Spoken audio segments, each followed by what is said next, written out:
All right, a new video today. Today I want to go back to the book of Daniel. You know how Daniel and the book of Revelation line right up with each other? And it's interesting how we see also Matthew chapter 24 lines right up with a lot of these as well. And what I want to do is talk a little bit about, from chapter 2, about the interpretation of the vision that Nebuchadnezzar had. And it's interesting how it works. It's very simple because we find that Daniel can interpret dreams just like Joseph. Remember Joseph in the Old Testament, the son of Jacob. He was in Egypt and he can interpret dreams as well. There's a lot of similarities between Joseph and Daniel. It's really interesting. But let's look over here. Let's look in Daniel chapter 2 and start in verse 31. It says, "Thou, O king," now of course that's King Nebuchadnezzar, "sawest and behold a great image, that great image whose brightness was excellent, stood before thee, and the form thereof was terrible. This image head was of fine gold, his breast and his arms of silver, and his belly and his thighs of brass, his legs of iron, his feet part of iron and part of clay." It's interesting because we see this image, and if you ever get the book, let me see if I can grab it. If you ever get, you want to learn more about the book of Daniel, you've got to get this book. It's not even very expensive, easy to find. It's a book of Daniel by Clarence Larkin, fantastic. And Clarence Larkin actually used to be, what do you call that? An architect.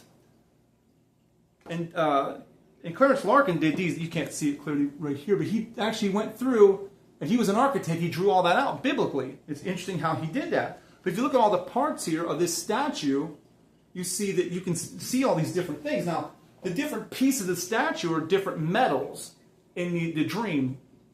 So we have the head is gold, and that's power, and then silver, and then brass, and then you have iron, and then you have iron and clay. Now, I do believe the time we're in right now is iron and clay, because iron and clay doesn't mix. It's not strong together, and it's weakened, it's basically what it's saying.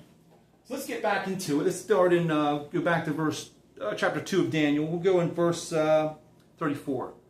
Thou saw till that stone was cut out without hand, which smite the image upon his feet that were of iron and clay, and break them to pieces.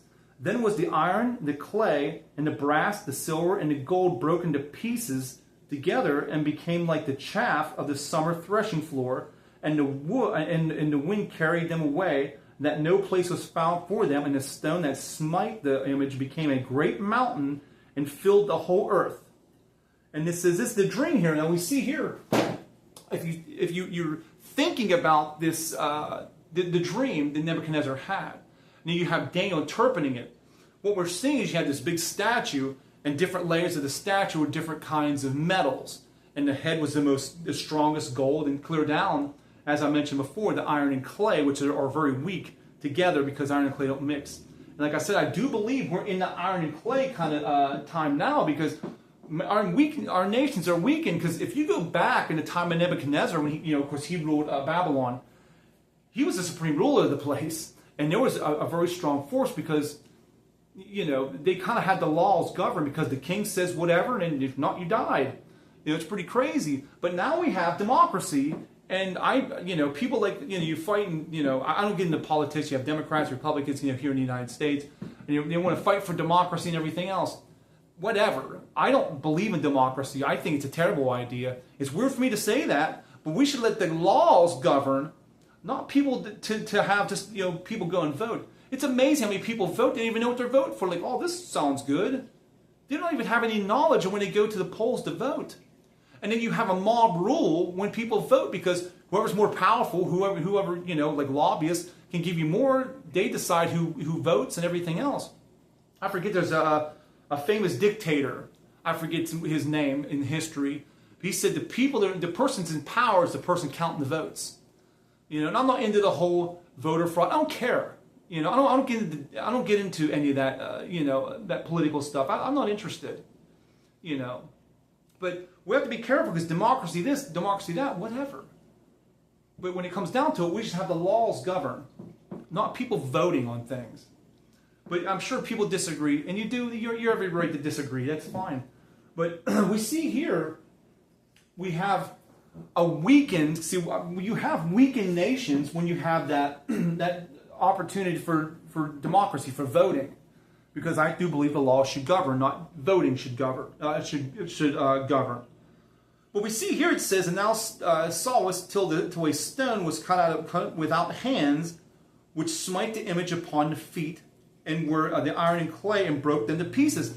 Now we see the iron and clay again, and the iron and clay is, I believe, and it's in the time now, and I believe the iron and clay will be that kind of an empire, that kind of a nation like we have now, when this stone cut without hands destroys it. It's going to destroy it so hard. The Bible gives an example. It says, break the pieces together and become like the chaff of this summer threshing floor, and the wind carried them away. Now, if you have a threshing floor, people still do this today, where they have like the wheat and the chaff. What they're doing is they're taking like a pitchfork of some kind. They're flinging it up in the air in the wind, and the wind separates it because the chaff is real light and the wheat is heavier. And you're just taking it, flick it up in the air, and then the wind comes, and it'll just, the wheat will stay, but the chaff, the shell, blows away. And that's how hard this stone is going to hit this. That's astonishing. It's going to shatter it. And when it says, carry away the threshing floor, and the wind carries them away, and no place was found for them, and the stone that smote the image became a great mountain and filled the whole earth. How does this stone fill the whole earth? Well, if you haven't guessed it by now, that stone is Jesus Christ. It's Christ Jesus. And when he comes back in Armageddon, he's going to come back here. He's going to wreak havoc. And it says and fill the whole earth. Yeah, you betcha. When Jesus comes back, he's going to fill the entire earth with the millennial kingdom. See how we do? We see these double applications. Daniel is a type of Jesus, just like Daniel and Joseph are very similar with what they're able to do. They both can interpret dreams. They were both captives in other lands and everything else. And just like just the same, Daniel and Joseph, they both become highly powerful because of the ability God gives them interpreting dreams and things like that. But we see that type because Joseph is a type of Christ in the Old Testament. It is Christ. I'm just saying they're types of, So we see all this coming together, and we see how this really is something that is a future prophecy. So much future prophecy in Daniel, but that stone is Jesus Christ. Because that has not happened yet. That the nation of the iron and clay, which we're in now, because the nations are weakened. Because there's democracy, there's all this stuff going on with, what do they call that?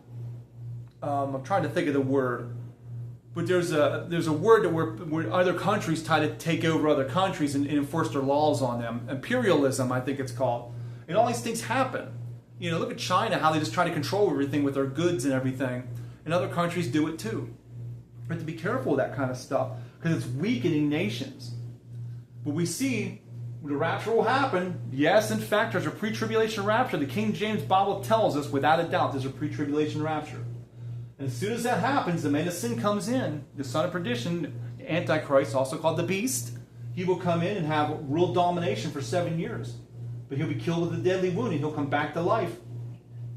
And then that's when the mark of the beast starts, halfway through the tribulation. And he's going to do the same thing. Nebuchadnezzar, remember when he erected the statue, Nebuchadnezzar says, okay, once you hear the music, I want you to worship this statue. And if you don't, you'll be thrown into this fiery furnace alive. Well, what's the Antichrist going to do? The beast. He's going to say, well, take my mark or die. So to be careful, there's a lot of double application stuff here. But that stone is Jesus. He's going to shatter this entire planet. He's going to shatter all these civilizations and say, no, you did it wrong. I'm back now. I'm going to fix it. And Jesus Christ will reign here physically for 1,000 years in the millennial kingdom. And he's going to shatter that. He's going to cover the entire world with perfection. It's a great time. I have no idea what there's people out there who don't believe in God. I'm astonished. They say, well, I don't see God. I have never seen Jesus Christ. But the Bible is so persuasive. It's like, God is real. The King James Bible is telling me the truth. There's no shadow of a doubt that Christ is real. It's all about Jesus and it's all about Him. That's the Bible. Old Testament and New, it's all about Jesus Christ. It all comes back to Him, just like salvation. It's all about Jesus. We have faith all in what Jesus did.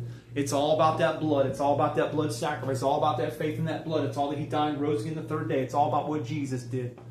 We didn't do anything. We can't do anything for our salvation. Just believe in something God did. You know what I mean? It's all about Jesus everywhere you go. It's Jesus. But I hope this video helps you a little bit. Just a quick video to help you understand in the book of Daniel how he interpreted the dream that Nebuchadnezzar had.